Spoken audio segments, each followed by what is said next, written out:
following podcast contains spoilers and words like and gosh d***. Mate, did we watch a thing this week? Yeah, we did.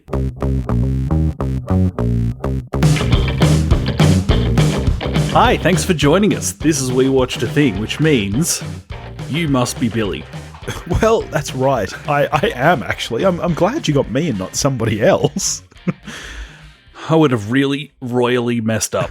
So you then must be Topher. Is that right? Logic suggests. Yes. I mean, we've only been doing this for, 160-something episodes now? I don't know. Since you upload the episodes, I don't keep track of the number. Yeah, it's 160-something, mate. I think we're like 167 or something as of this week. Good content.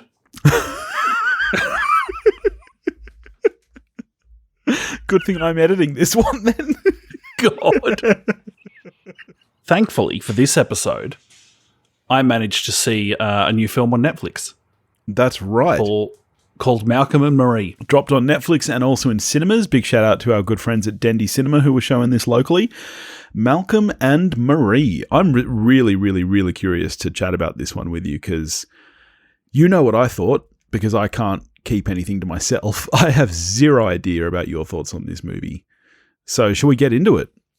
Let's do it. All right. Malcolm and Marie is a 2021 American black and white romantic drama film written and directed and produced by Sam Levinson. It stars John David Washington and Zendaya and nobody else. And what is it about, Toph? I say black and white romantic, like as if black and white is like a genre.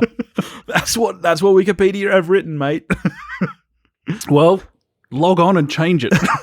Just delete that. I can't. My Wikipedia account is still banned. I've changed too many things. They keep blocking me. I probably side with Wikipedia on this one. Oh, come on. The first time I got banned was your fault, if you remember back that far. It was absolutely not my fault. Oh, really? Really? Yeah. I did not ask you to change your Wikipedia page for my birthday. You just did that.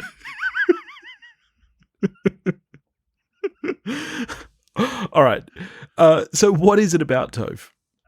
Malcolm and Marie is a film about one night in the life of two people who should probably not be together. Oh, you think? Really? That's your take? That's your take by the end of the film? Absolutely. Wow. Okay. By the end of the film? Are you serious? You just don't understand love, mate. Yeah, maybe. Or maybe you have a nicer partner than I do, and I'm just like, this is normal. You smashing mac and cheese while your other half is enraged. I buy it. Yeah, yep. The only difference is I wouldn't have mac and cheese made for me. Well, speaking of mac and cheese, it was highly relieved to see that she salted the water before putting the macaroni in there. Not enough people do that for your liking. Oh man, anytime now that I have pasta made by someone who doesn't salt the water, I'm just like, bleh. No, you got to salt the water, and if you really fancy, just a little hint of olive oil in there too. Just save your drizzle for the end, mate. Little flourish on top. Yeah, oh yeah. That's what you want. You got to do that too. Yeah, but salt your water, people. Salt your water. In fact, my third or fourth note written down is just about how much that took me out of the movie, because the second she said mac and cheese, it's all I could think about for the next 25 minutes. I had to pause it to go and order myself some mac and cheese croquettes before I could continue watching, because I just couldn't think about anything else. Zendaya gets me, man. Can we get to the bottom of what muck and cheese is? You smug prick. You look at your happy little face there, you're like, he messed up. Right from the get-go in this film, I was totally in and invested. I know that you said black and white is not a genre, and you're right, it's not, but I am such a big fan of black and white for black and white's sake. Let's face it, there is zero reason for this movie to be in black and white, but it adds so much. The cinematography in this film is beautiful, and that just subtle level of film grain, the lighting, the black and whiteness, I feel like it almost becomes a character in itself. How did you feel about the look of the film? I really enjoy the look of the film. If it's black and white or color, yep, I can take it or leave it. Happy either way. I liked it. Thought it looked good. I think the just big props to both the director and cinematographer. The film's shot by Marcel Rev, I believe. In terms of specifically some of the compositions they come up with, where they're willing to just lock the camera off for a while, gorgeous, and be like, just check this shot out. Yeah, it's shit hot. The film opens with a 7-minute continuous long take, just of John David Washington dancing and rambling about filmmaking, and the camera doesn't move. This isn't like a one take where, not like a Goodfellas one shot. This is almost a locked off wide shot of a room, but fuck, it looks good. And I would watch John David Washington dance for hours. I wouldn't have cared if that was the whole movie. It's almost it's actually kind of self-referential, isn't it? Because later on he mentions something about it's not a Steadicam, it's a dolly shot. And that shot just goes back and forth and back and forth, and it as you were getting to it doesn't draw attention to itself, really. That's right. And I'm shocked. I wouldn't have guessed that it was 7 minutes long. I counted. That's a good chunk of a film. It is, really is. Yeah, absolutely. Another thing that both in the direction and how the film is shot that I give them big tick to is how clear an understanding you get of the space. Really, quite early on in the film, you know your way around this house. Yeah. Which I think maybe seems like it's really easy to do, but I don't think it necessarily is. It's absolutely that easy not, to give people these point of reference that, yes, as soon as you've gone around that corner, you still know where you are in relation to everything else. And to be clear, I would be very happy to go and hang out in that house for a while. Yeah.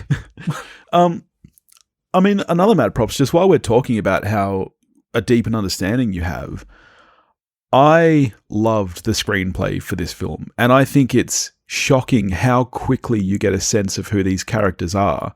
For almost the entire duration of the film, they don't talk about anything else other than what they're arguing about, really. Like, they talk about his film, they talk about the impacts of the night and stuff, that's basically it, and yet I feel like within 10 minutes, you know who both of these people are pretty deeply. Like, they are very real, fleshed out people, considering there's not a lot of... I mean, I was going to say there's not a lot of dialogue, which absolutely isn't true. It's a very dialogue-heavy film, but there's no extraneous dialogue here. There's nothing there that's simply there to let you know about these people, and yet you know everything about them, I think.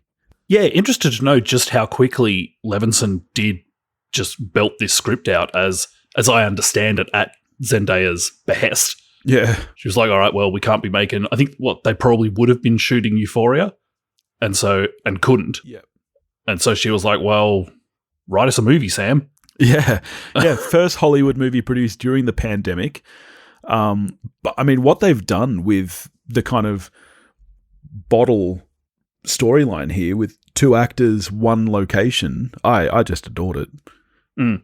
As you said in a message to me, though, I was always going to. A movie where 2 people just sit and talk was always going to be my jam. Oh, this had Billy all over. I've seen a lot of critique of the film. A lot of it I don't get. And this is where I'm curious to hear what you thought of it. So we've spoken a lot so far about like the look of the film, the film making itself, which, yeah, I don't think anyone can argue that this film isn't superbly made. Where were you on the screenplay, the quote-unquote plot, etc.? Look, all in all, I had a good time. I liked this film. I think clearly a bunch of the critical pushback, you've got to assume, is a reaction to Levinson airing his own grievances through the character of Malcolm. And to the point that the one critic that he keeps specifically going after in the film, that's a real person. Yeah. That Levinson is going after, which, now, do I agree that that's pretty petty? Yes, I do. But do I also think that it's pretty thin-skinned then to go, I don't like that he's being mean to me or my people or someone I know.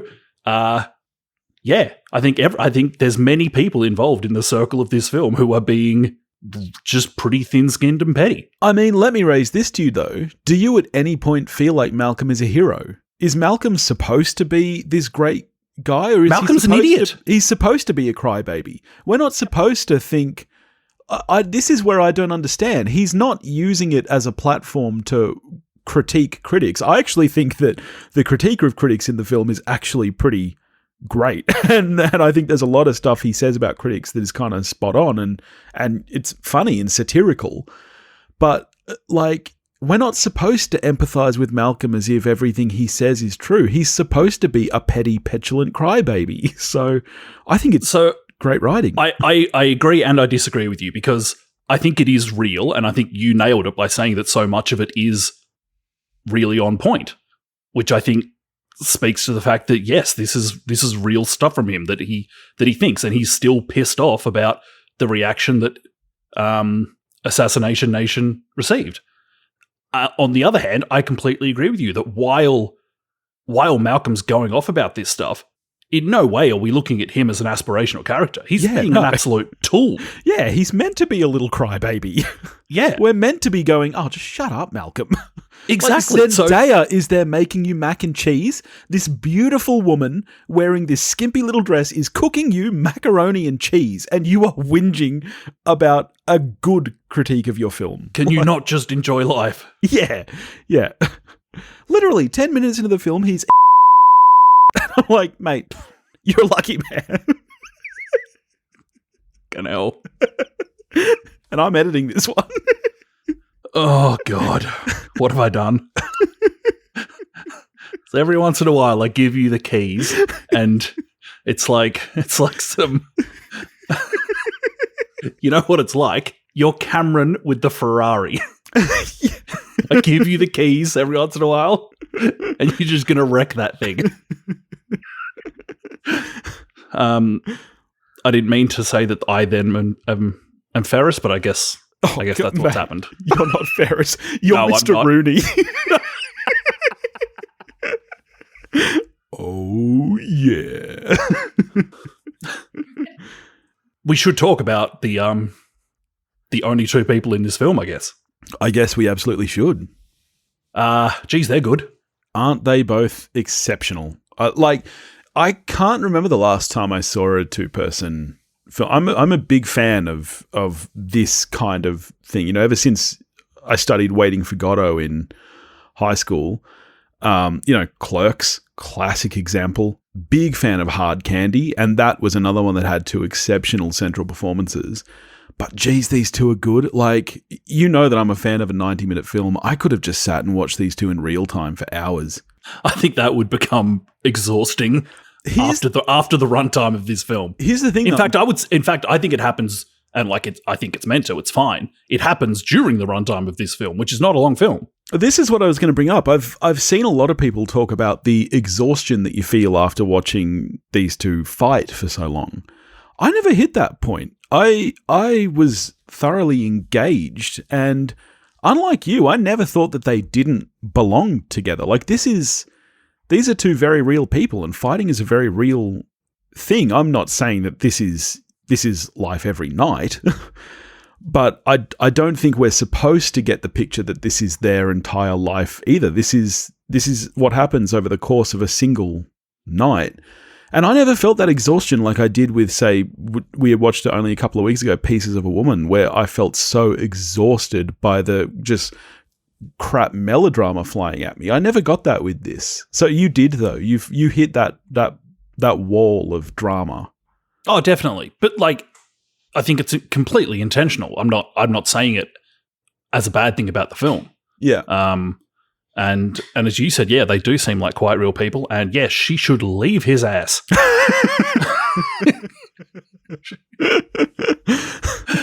These two are, for the next 10, 15 years, these two could dominate films like few others. Yeah. Honestly. Yeah. Yeah, it was nice to see them on the screen together. I've been a big fan of John David Washington for a while now. I haven't seen Zendaya in much apart from the Spider-Man films, which I think she does a very good job in, but they are the MCU. Like, there's never a lot to work with in those films. So this was the first real performance I've seen her do, and I was stunned. I think they were both excellent. Well, she wasn't nominated for the Globes, was she? Or the SAGs, I don't believe. Okay, here are the nominees ahead of her. So she wasn't nominated for a SAG. Carrie Mulligan, Promising Young Woman, Frances McDormand, Nomadland, Vanessa Kirby, Pieces of a Woman, Viola Davis, Ma Rainey's Black Bottom, and Amy Adams' Hillbilly Elegy. I'm surprised to see Amy Adams in this list. Yeah, I mean, I haven't seen it, but it seems like everyone, like all I hear about that film is it's not good and we can't believe that she'll definitely get nominated for it. Yeah. Like, that's all I know about it. And I say that as a massive Amy Adams fan, that I believe the fact that this should not be in her list of things she gets nominated for and doesn't win. Yeah, everything I've heard about it is that it just isn't good. That's exactly what I hear. Viola Davis is an all-timer, but lead is category fraud. There is not a lead in that film. Yeah. So I think Zendaya should go up to Viola Davis and say balls and say, this is in no way your fault. Let me go find the people that nominated you. Yeah. Look, I'm gonna let you finish. Yeah. Yeah, and the Globes nominees are exactly the same, but sub out Amy Adams for Under a Day in the United States versus Billie Holiday. Right. Okay, well, doesn't matter. You're all losing to Frances anyway. Yeah. You think? Is your money still on Frances? At this point, we're recording this on, Feb 22, is it? Yep. At this point in time, yes, my money is still on Frances. I'm still pushing for Mulligan. I love Mulligan. Yeah, I think this is her year. I mean, speaking of the two fighting, what's the worst trouble you've ever been in? Have you ever been in a fight like this? No, not even close. Wow. We're pretty zen. My wife is a Capricorn, so I get yelled at most nights. Famously meaningless. Oh, pish posh. Typical Pisces to say that. Sure.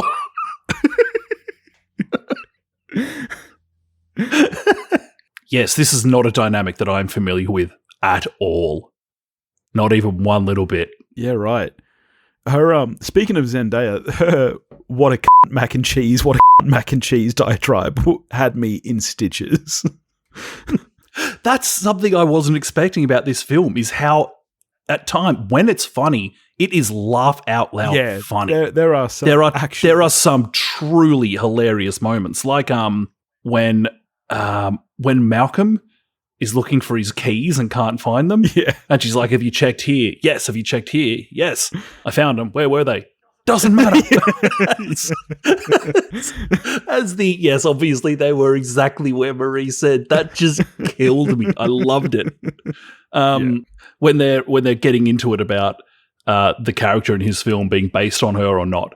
And he's like, she's based on a bunch of people. And she's like, well, who else is she based on? People. Yeah. It's just priceless. Washington's delivery in those moments is just brilliant. Yeah. Yeah. What were we talking about? It was One Night in Miami where we were talking about when Malcolm X and Sam Cooke are going at it and the reactions that those two have when they think the other one's actually got a point. Yeah. That's interesting how it rears its head in this film, where at the times where Marie, on the rare times, I would say, when Marie thinks that Malcolm has a point, how quiet she gets. Whereas it's the complete opposite. When he knows she's right, he just fucking flies off the handle. Oh, which is completely true of people. And this is another one that, and we spoke about this with One Night in Miami, which obviously is actually based on a play, and we spoke about how that translated to film. I think it would be easy to say that this film could translate to a stage play, but I actually don't think it could. I think the medium of film adds so much to this. As I was saying, I think the cinematography and the look of the film is almost a character. I think it adds a lot of charm to the film. And obviously, being a film about filmmaking, kind of ostensibly, I think that it's kind of perfectly captured here. Even though it is only two people in the one room and you could easily present it on stage, I just don't think it would work half as well. Geez, I would watch a one-act play of this. Yeah. Who especially if it's those two doing it. I was just going to ask, who would you like to see? Because when I was in New York, Ian McKellen and Patrick Stewart were doing Waiting for Godot on Off-Broadway. It was such an awesome pairing. If McKellen and Stewart, holy shit. Yeah, if this was going off-Broadway and they couldn't get JDW and Zendaya, who would you like to see in it? Like, do you think that there are others who could pull this off? I do. There's things you'd have to change because in the script, I believe Levinson had the awareness to say, okay, I've written this script, but I'm white and you're black, so can you just please fix it for me where it needs fixing? Oh, yeah, it's very clear in the script that they're supposed to be African Americans. I mean, the majority of Malcolm's critique of critics is about, critiquing a black filmmaker. So, yeah. Yeah. So if you were going to... this is really obvious and it's in my head because of the recent seriously flawed but thoroughly engaging performance that Adam Driver does in Marriage Story. I mean, he would kill it. He would just kill it. Did you just say his performance in Marriage Story was flawed? No, his character. Oh, okay. Oh, good. Because I was going to say that's a 10 out of 10 film for me. In fact, that'd be fun. Let's see a stage play of this with the people from Marriage Story, and then. I mean, Marriage Story is almost just like a 3-act version of this. Yeah. Yeah. And then a stage, yeah, and then and also a double bill, because this would be a 1-act play. Yeah. So you do it, yeah, double bill. Then we also have a play of Marriage Story with JDW and yep, I'd love that. Speaking of some of the great frames in this film, one of my absolute favorites is also an incredibly simple one, and I just really hope that the editor fought long and hard before losing the battle, that the frame of the roughed up bed was not the end of the film. Yeah. Washington exits frame. This bed is just there in frame as just this visual metaphor of everything that's come before it. Yeah. And I was like, yes. Fade to black. Come on. Wait. What are you doing, movie? Why are you still going?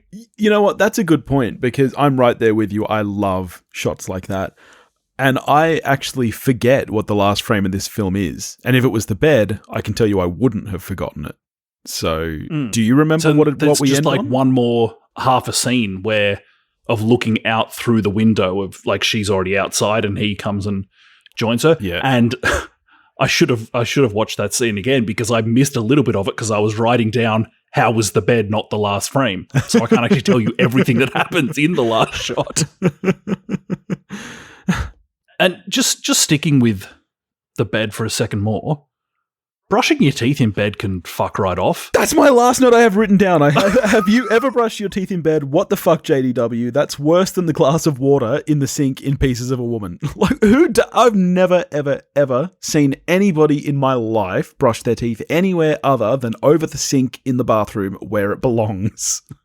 I'm not on board at all. I've seen teeth in bed. I've seen crap like this in movies all the time where people walk around the house brushing their teeth, and I'm like, that's not realistic. But to do it in bed is completely just wrong. I'm so glad. In case Marie needed another reason to ditch this guy. I'm so glad that you noticed that as well, because that was literally the last note that I wrote down. I was horrified.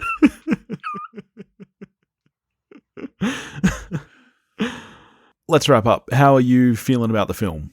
I enjoy the film. This is going to feel low given I haven't really said much bad about it. I definitely feel like Marie should leave Malcolm. Like anyone who throws your attempted suicide in your face in an attempt to win an argument, you should not be with. Leave this guy. So look, I liked the film. Did it absolutely suck me in? No, it did not. For me, it is a strong 6. Wow. Okay. I'm an 8, but closer to a 9 than a 7. It was very, very, very nearly a 9 for me until he brushed his teeth in bed and I had to deduct a point. But I adored this film. I'm definitely almost like I'm teetering on the cliff of a 7. Yeah. I mean, as you said, this film was made for me. I was always going to love this film. I love dramatic romance. I actually like this aspect of romance when you see people not at their peak. It's one of the reasons that Eternal Sunshine is one of my favorite films, you know. And same thing, I believe that those two belong together, even though most of the film is them having a pretty horrible relationship. But that's just what I love about film. So yeah, 8 out of 10 for me. Highly recommended. That's a recommend from the two of us then. Sure is. What are we getting to next week, buddy? Mate, do you know what it's been a really long time between? Yeah, throwback. You episodes. having a throwback. I know. Well, it's been a long time even since you've had a throwback, but what was your most recent one? No Country for Old Men? It might well have been. Yeah, I don't think I've done one since. Maybe you haven't let me do one since Tommy Boy. Yeah, so there's your answer. So, all right, throwback time. Have you ever seen Ron Howard's 1989 classic Parenthood? I have. Ah, shit. But, so therefore it doesn't qualify. However, it's probably been a quarter of a century since I saw it. Okay, so you're saying that you would have been like 10 or less. Yeah, but yeah. Like Yeah. it's been an awfully long, like a real long time. Okay, all right. It counts then. So to the point where like I can tell you several people who are in that film. I can think of a couple of scenes, but I can't like really say, here's what happens in that movie. Okay, let's do that because it's one of my all-time favorites. And now you're a parent as well, so it's like uber relevant. I'll be like, I get it. 6 months in. Like, now I get why Steve Martin has grey hair at 35. Yeah. 35. Yeah, that's a Turn clock. it up. All right, well, that's what we're getting to next week. So go check it out if you haven't seen it before. I, at least, highly recommend it. In the meantime, if you want to get in touch with us, you can do that at wewatchedathing.com or wewatchedathing@gmail.com. You can find us on Facebook, Instagram, and Twitter, all under the handle at wewatchedathing. If you want to help support the show, you can do that at patreon.com/wewatchedathing, and we'll catch you next week. Watch a movie, folks.